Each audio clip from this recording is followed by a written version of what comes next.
السلام علیکم ناظرین، میں ہوں آپ کا ہوسٹ محمد سلمان آزاد اور آپ دیکھ رہے ہیں وی پاکستان۔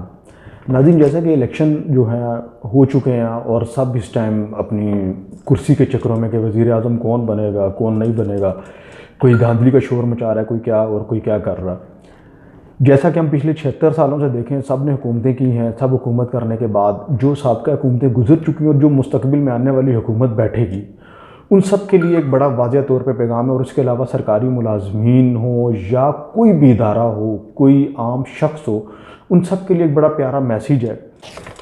کہانی اس طرح ہے کہ ایک بادشاہ ہوتا ہے، بادشاہ کے ہاں آگے کوئی اولاد نہیں ہوتی جو اس کے بعد سلطنت کو سنبھالے۔ بادشاہ سلامت کے پاس ایک شخص آتا ہے اور جو ان کا وزیر ہوتا ہے خاص، وہ آ کے کہتا ہے کہ بادشاہ سلامت کہ دیکھیں، زندگی موت کا کوئی پتہ نہیں ہے، آپ کے جانے کے بعد اگر آپ چلے جاتے ہیں تو اس کے بعد ہم اس رعایا کا کیا ہوگا، کون ہمارے سر پہ بٹھایا جائے گا، کون منسلک ہوگا جو ہمارا خیال رکھے گا، ہمیں دیکھے گا، سب کچھ کرے گا۔ تو بادشاہ سلامت بھی ایک سوچنے پہ مجبور ہوتا ہے کہ آخر کون ہوگا، کیا کروں میں۔ اتنے میں بادشاہ سلامت سوچ رہا ہوتا ہے تو وہاں پہ پرانے وقتوں میں جو ہے وہ جو لوگ جایا کرتے تھے، سامان تاجر جو ہوتے تھے، وہ گدھوں میں اونٹوں پہ لے کے جاتے تھے۔ ایک تاجر تھا جو اکثر و بیشتر اس جگہ پہ آیا کرتا تھا سامان کپڑے بیچنے کے لیے گدھے پہ۔ تو بادشاہ سلامت نے کچھ عرصے کے بعد، کچھ دنوں کے بعد یعنی کہ اعلان کیا کہ اس طرح انہوں نے ایک تجویز رکھی کہ میں اگر مر جاؤں، میرے مرنے کے بعد جو پہلی رات ہوگی قبر کی، وہ قبر کی رات جو ہوگی وہ کوئی اور بندہ سوئے گا اور اگلے دن آپ اس کو اٹھا دینا اور اس کے بعد مجھے دفنا دینا، جب وہ اٹھے گا وہ بادشاہ ہوگا۔ تو لوگوں میں تجسس بڑھ گیا اور لوگ بڑے حیران پریشان کہ آخر ایسا کون کرے۔ ایک طرف قبر کی رات تھی اور دوسری طرف بادشاہ بھی تھی۔ لوگ آپس میں گپ شپ کر رہے ہیں، سلام دعا کر کے آپس میں بات چیت کر رہے ہیں، کوئی کسی کی طرف توجہ نہیں دے رہا، سب کو یہی دو چیزیں دماغ میں گھوم رہی ہیں۔ اتنے میں وہ جو وپاری ہوتا ہے وہ آتا ہے اپنا سامان لے کر اور دیکھتا ہے کہ یار یہاں پر تو آج عوام جو ہے میری طرف راغب نہیں، میری طرف دیکھ نہیں رہی، نہ مجھ سے بات چیت کر رہی ہے، نہ مجھ سے کوئی سامان لے رہا ہے، آخر کیا وجہ ہے۔ تو وہ ذرا سا گھومتا ہے، گھومنے کے بعد جب جاتا ہے ایک بندے کے پاس، اس بندے سے پوچھتا ہے کہ یار ایسا کیا ماجرا ہے کہ آپ سب اپنے اپنے مصروف ہیں، کوئی مجھ سے بات چیت نہیں کر رہا۔ وہ پھر بتاتا ہے کہ بادشاہ نے اس طرح اعلان کیا ہے۔ تو اس وجہ سے سب کو یہی نظر آ رہا ہے کہ ایک طرف قبر کی رات ہے، ایک طرف بادشاہ ہے، سب اس لالچ میں بھی ہیں کہ ہمیں بادشاہت مل جائے۔ تو خیر وہ وقت گزرتا ہے، شام ڈھلتی ہے، جو وپاری ہوتا ہے واپس اپنے گھر کی طرف روانہ ہو جاتا ہے۔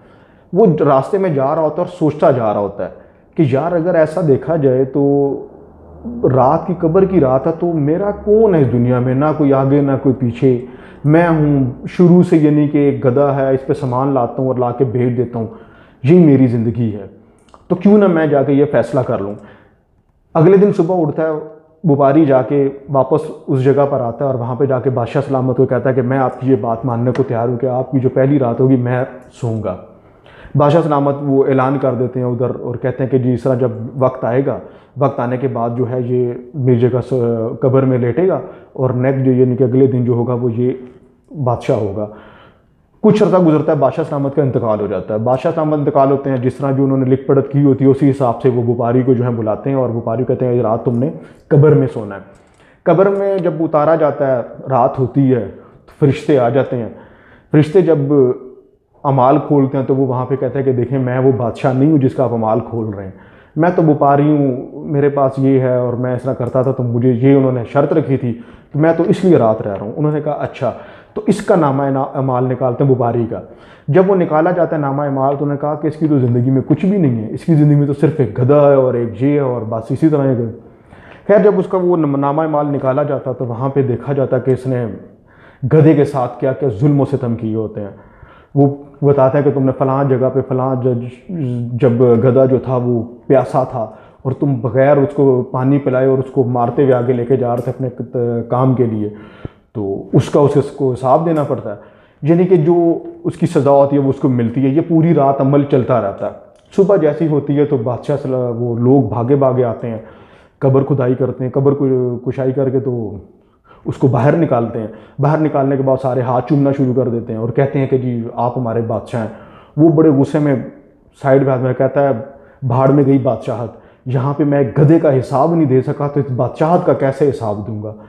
اسی کے ساتھ میں اگر ایک اور بات رکھوں تو ایک حدیث ہے، بات نہیں ہے حدیث ہے، کہ نبی پاک صلی اللہ علیہ وسلم فرماتے ہیں کہ ہر شخص کے اوپر، ہر انسان کے اوپر کوئی نہ کوئی ذمہ داری موجود ہوتی ہے دنیا میں، اور وہ اس ذمہ داری کا حساب دے گا قیامت والے دن۔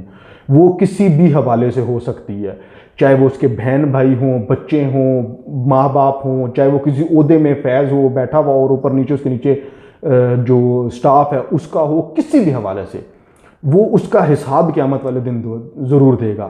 صحابہ کرام تھے، وہ بڑی بڑی ذمہ داریوں سے بہت دور بھاگتے تھے، کہتے تھے کہ ہم یہ ذمہ داری نہیں لیں گے کیونکہ کل کو ہم اللہ کے حضور کھڑے ہو کے اس کا جواب نہیں دے سکتے، اللہ کے سامنے کھڑا کون ہوگا۔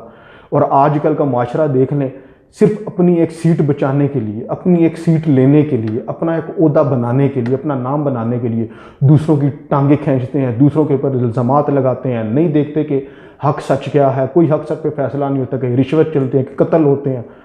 کیا وہ قیامت والے دن ان کا حساب دے پائیں گے؟ دور تو کہیں بھی نہ جائیں، ایک جنرل کونسلر جس کے نیچے بہت زیادہ کہیں گاؤں سائڈ پہ ہو تو وہاں پہ 200-300 لوگ ہوتے ہیں، 500 کر لیں تعداد بڑھ گئی ہے، وہ 500 کا بھی حساب دینا ہوگا۔ اس کے بعد جو ایک ادارے کے نیچے اس کے 3 سٹاف والے بھی ہوں گے، اس کا بھی حساب دینا ہوگا۔ کیا ہر کوئی انسان اپنا اوپر جائزہ لے تو وہ حساب دے سکتا ہے؟ اس مثال کو سامنے رکھیں اور اس حدیث کو بھی سامنے رکھیں تو اپنا معائنہ لیں کہ ہم لوگوں کے اوپر کتنی بڑی ذمہ داری عائد ہوتی ہے اور ہم لوگ کہاں سے کہاں جا رہے ہیں۔ اللہ ہمیں اس ذمہ داری کو نبھانے کی جو ہے وہ ہمت عطا کرے، کوشش کریں کہ جو آپ کے اوپر ذمہ داری ہے، ہمارے اوپر ذمہ داری ہے، وہ پوری کریں۔ بہت شکریہ۔